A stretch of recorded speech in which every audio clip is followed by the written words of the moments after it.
Et bonjour à tous, mon nom est François Letarte.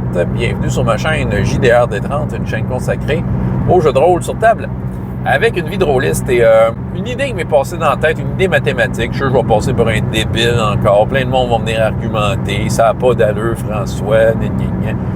J'ai envie d'essayer ça. Pour des raisons que je vais vous expliquer, évidemment. Écoute, il y a quelque chose qui me dérange dans la façon de faire des points de vie de Chroniques oubliées qui marche sur la même façon que Donjons et Dragons. Là. Je veux dire, c'est-à-dire que quand tu montes de niveau, bon, ton dé de vie que tu roules, c'est dépendant si tu ne prends pas le chiffre ordinaire, et tu ajoutes ta constitution. La constitution, le bonus de constitution, j'ai remarqué ça. Puis au pire, vous me corrigerez si vous avez vu autre chose, mais moi, c'est la seule fois où un bonus d'une caractéristique est accumulé à chaque niveau pour quelque chose. Là, c'est les points de vie.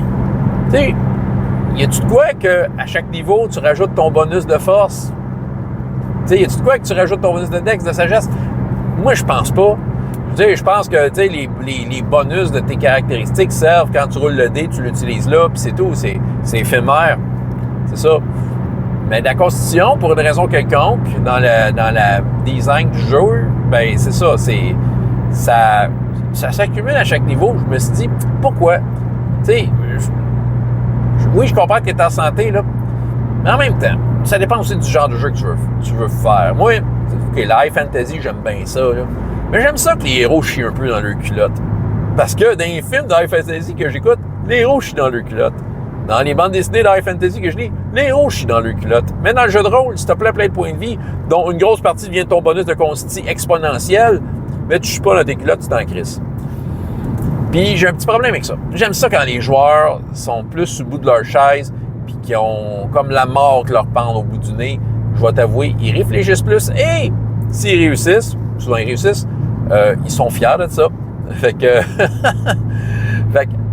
j'ai envie d'implanter cette façon de faire-là, de plus donner le bonus de consti à tous les niveaux. Je le donne en partant, comme le reste. Tu sais, ton bonus d'attaque, en mêlée, c'est tu rajoutes ta force. Ben, tu l'ajoutes une fois. Tu n'ajoutes pas un plus 2 à chaque niveau. Ben, ton bonus de point de vie, ben, tu l'as en partant. Tu as plus 2 de constitution, ben, c'est ton dé de vie plus 2. Moi, je donne le max. Je vais être gentil de même. Fait que là, ça part bien. Si tu es en santé, tu as un peu plus de points de vie en partant. Après ça, les autres niveaux, ça, c'est des affaires que j'ai vues dans certains jeux. Je trouve bien intéressant. Je vais me donner du trouble pour rien, mais en même temps, je trouve que c'est très gamer de le faire. Ils vont rouler leur point de vie de cette façon-là. Checkez bien ça. Dans le fond, t'es niveau 1, D8. Ton dé de vie, c'est D8. T'avais un plus 2 de consti. Parfait, t'as 10 points de vie. OK, niveau 2, yes! Je vais peut-être avoir plus de points de vie. Tu prends 2 D8, parce que t'es rendu 2 niveaux. Tu roules les deux. Si t'as plus, tant mieux, tu l'écris. Voici ton nouveau résultat. Et oui, ça se peut qu'il roule en bas. S'il roule en bas, je vais être gentil, je vais quand même donner un plus 1 de pitié. Fait que oui, il y a quelque chose de... Ben, pas exponentiel, c'est dans le sens que c'est soit que tu roules bien super bon ou que tu as juste plus 1. C'est bon, ça va dépendre. Mais vous voyez un peu l'idée. L'idée, c'est un peu slacker à pédale sur justement le côté exponentiel du bonus de constitution. Puis le côté exponentiel des points de vie. J'ai envie que les points de vie deviennent une ressource à laquelle tu fais attention, que tu vas réfléchir sur qu'est-ce que tu vas faire, parce que ça se peut que tes points de vie s'en aillent. On s'entend. Reste que, tu sais, Chroniques oubliées, il y a beaucoup de pare-chocs à la mort. De la façon que je marche, c'est pas 0 pour tes points de vie, t'es mort. C'est quoi que des fois, ça me tenterait. Mais bon, je fais des genres de tests par rapport au nombre de points de dommage. J'ai fait une vidéo là-dessus. Les joueurs ont des points de chance. Ils prennent des points de chance pour essayer de réussir leur jet, pour rester en vie. Mais tu sais, quand ils sont rendus là, j'avoue que les joueurs sont stressés. Là, parce que c'est un jet de dé puis ça peut tout finir. Ah oui. Mais c'est ça. Mais reste que je trouve que ça met un peu le pied sur le break.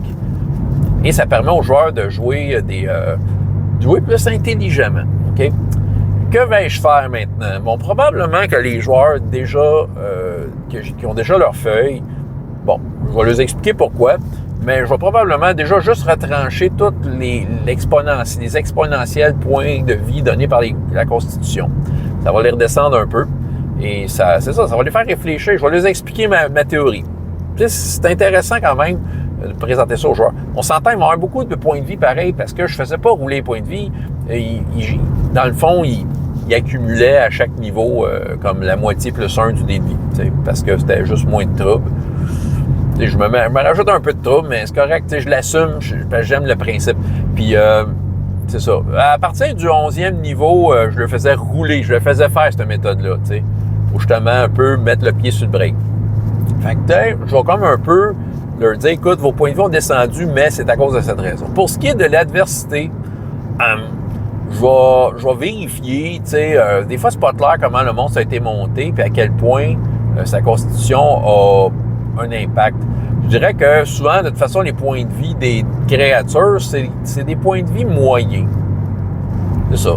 Mais je verrai, en arrière de l'écran, puis les joueurs sont assez astucieux que je pense pas que ça va les déranger eux autres. Moi, ce que je veux, c'est que sur leur feuille, ça paraisse que oui, tu as augmenté, mais tu risques quand même que tu es un héros qui fait face au danger. Et les points de vie, c'est une des façons qui va représenter à quel point tu es prêt à faire face au danger. Fait que si tu n'en as pas une infinité, tu vas être... C'est ça, tu vas réfléchir plus. Moi, je pense que c'est ça. Fait que, si tu as roulé plus de points de vie à ton nouveau niveau, tu vas être content.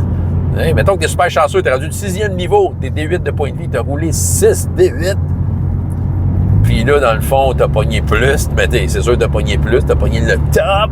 Mais ça se peut que le 7e niveau, tu aies juste plus 1, parce que pas te dire, là, ça m'étonnerait que tu roules 6, 7 D8, puis que tu aies toutes des 8 sauf un D que tu as 2, fait que tu as au moins monté de 2, tu comprends? Mais c'est ça, je trouve que façon gamer de l'amener, moi, je trouve ça bien intéressant. Fait que je vais adopter ça cette année dans mes parties de jeux de rôle.